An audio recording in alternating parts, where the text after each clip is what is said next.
Hola, soy Stewart Barros y quiero compartir contigo principios, fundamentos del Evangelio del Reino. En el Evangelio de Juan, en el capítulo 8, verso 32, dice: y conoceréis la verdad, y la verdad os hará libres. La verdad que quiero compartirles hoy, es la que yo considero la verdad, no es mi verdad. Jesús en su momento dijo: todo lo que oí del Padre es lo que os he dado a conocer.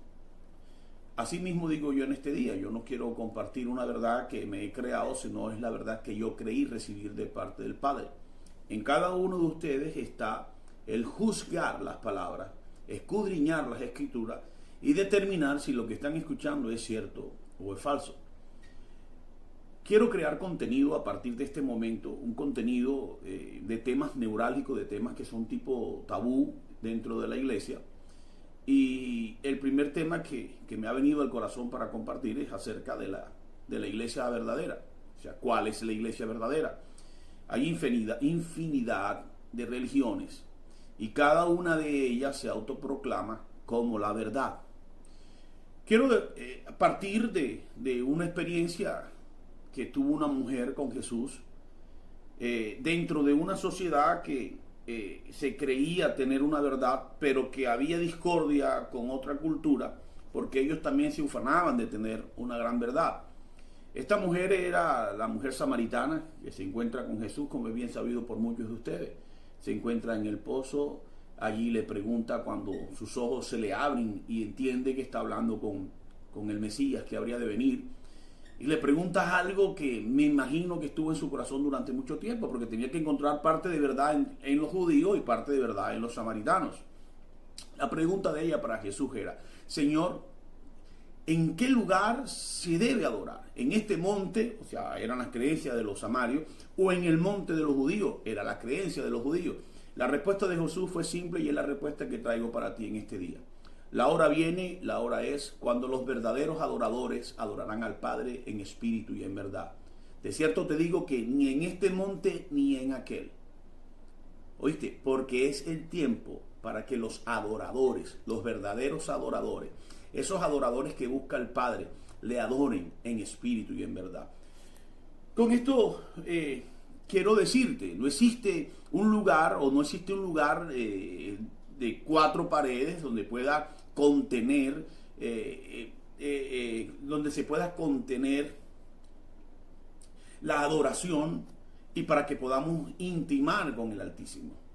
O sea, voy a simplificarlo todo. No existe la iglesia verdadera. Hay un error desde el mismo momento en que es concebida el concepto en el corazón del hombre con respecto a la iglesia. Voy a tratar de no extenderme, voy a tratar de ser un poco simple y voy a tratar de que en tan solo 15 minutos pueda pueda establecer principios y que esos principios te rijan. Cuando Dios se manifiesta a Moisés y libertan al pueblo de Israel, cuando ellos están en este proceso, camino a la nación, camino a la tierra prometida, el Señor en el monte le revela a Moisés todo lo concerniente al tabernáculo.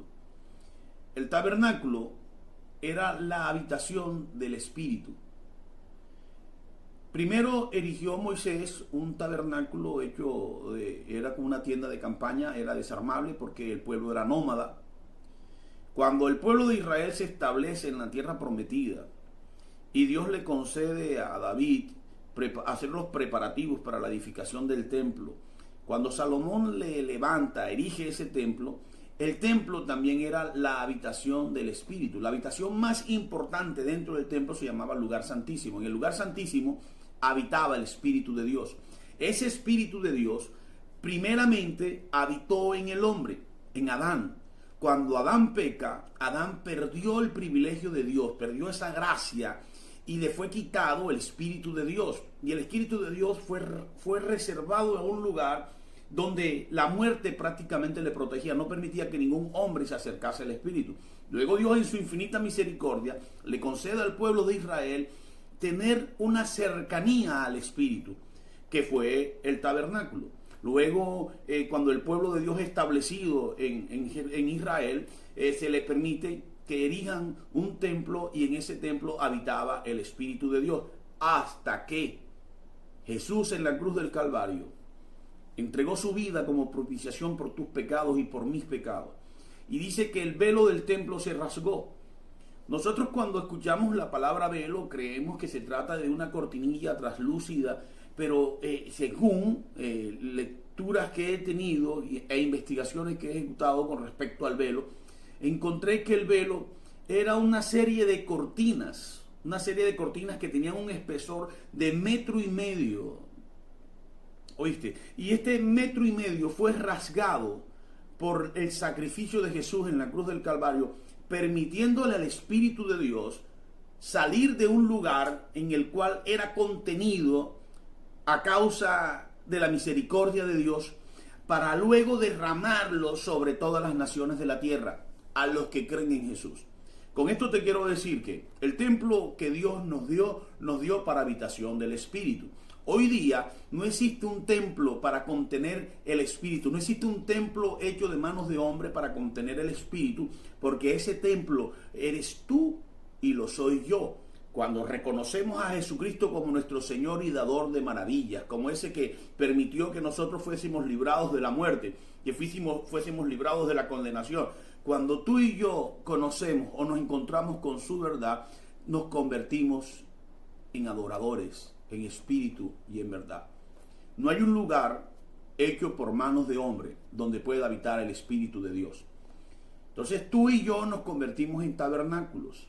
Hoy día nosotros estamos en medio de un mundo que está sumido en el caos, pero que Dios nos concedió el privilegio de ser llamados por Él testigos, para que testifiquemos de su grandeza, para que el Espíritu que habita en nosotros empiece a tocar, a convocar a aquellos que aún no le conocen. Como testigos, invitamos a las naciones que se vengan a sus pies. Como testigos anunciamos que el Evangelio del Reino se resume en dos maravillosas palabras: arrepentidos y convertidos, para que vengan de parte de Dios tiempo de refrigerio.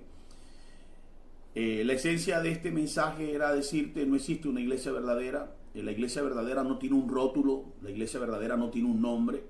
Estoy hastiado de la misma pregunta: ¿a qué perteneces? Trinitario, unitario, una cantidad de nombres, una cantidad de apellidos para la iglesia, los cuales son falsos. Existe una sola verdad, hay una sola iglesia, y esa iglesia, en pocas palabras, entre comillas, es irreconocible, es intangible al ojo humano. Los verdaderos adoradores adorarán al Padre en espíritu y en verdad. No existe una religión.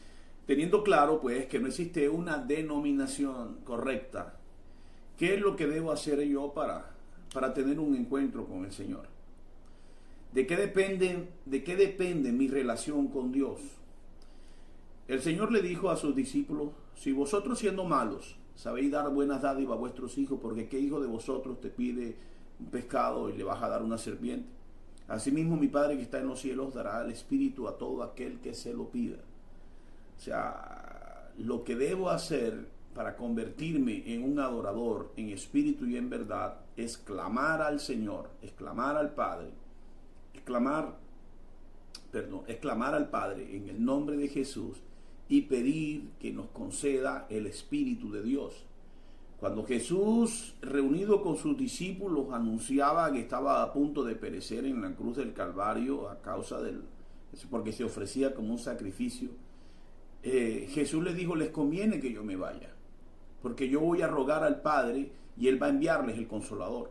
¿Y de quién se trataba? ¿Quién es el Consolador? El Consolador es el Espíritu de Dios. Era el maestro necesario para nosotros. El mismo Jesús lo describió como alguien que estaría dispuesto a enseñarnos todas las cosas y que no necesitaríamos de alguien externo para que nos enseñe o nos revele el reino de los cielos. Fíjate que en una ocasión Nicodemo llega a los pies del Señor y le pregunta. Él era un principal de una sinagoga y le pregunta acerca de qué debía hacer para encontrar el reino de los cielos. ¿Es necesario entrar nuevamente al vientre de mi madre? O sea, la respuesta de Jesús: ¿cómo tú, siendo un principal de una sinagoga, no sepas de estas cosas tan básicas y elementales? O sea, nosotros somos dados a malinterpretar las cosas. Por ello, se nos fue dada una guía En la Biblia se dice que todo lo que está escrito para que nos sirva de ejemplo de cómo conducirnos. Allí encuentro yo la alianza para clamar a Dios y encontrar el Espíritu de Dios. Cuando tengo el Espíritu de Dios va a revelar, va a iluminar mi entendimiento y me va a permitir conectarme con el reino de los cielos. Y conectado en el reino de los cielos, voy a estar actualizado de la voluntad de Dios para con mi vida y para con mi entorno. Así que la invitación en este día es para que cambies tu oración. La oración y que cambies nos enseñaron a hacer por las mañanas devocionales. Hacemos unos devocionales guiados por hombres que en su momento pues le sirvió a esa persona, pero era una oración personal. Creo que la intimidad con Dios se reduce a algo muy íntimo, es algo muy íntimo. Lo que me funciona a mí en el Señor no te va a funcionar a ti. Cada uno de nosotros va a crear un tipo de relación. Hubo una sola María, hubo una sola mujer que se postró a los pies de Jesús, le ungió y preparó su cuerpo para la sepultura. No hubieron varias Marías, no hubo un sinnúmero de reacciones de diferentes personas haciendo lo mismo. No, cada uno de nosotros tiene un propósito o cumple con un propósito especial por parte de Dios. Mi invitación para ti es que cumplas tu propósito especial de parte de Dios para tu vida.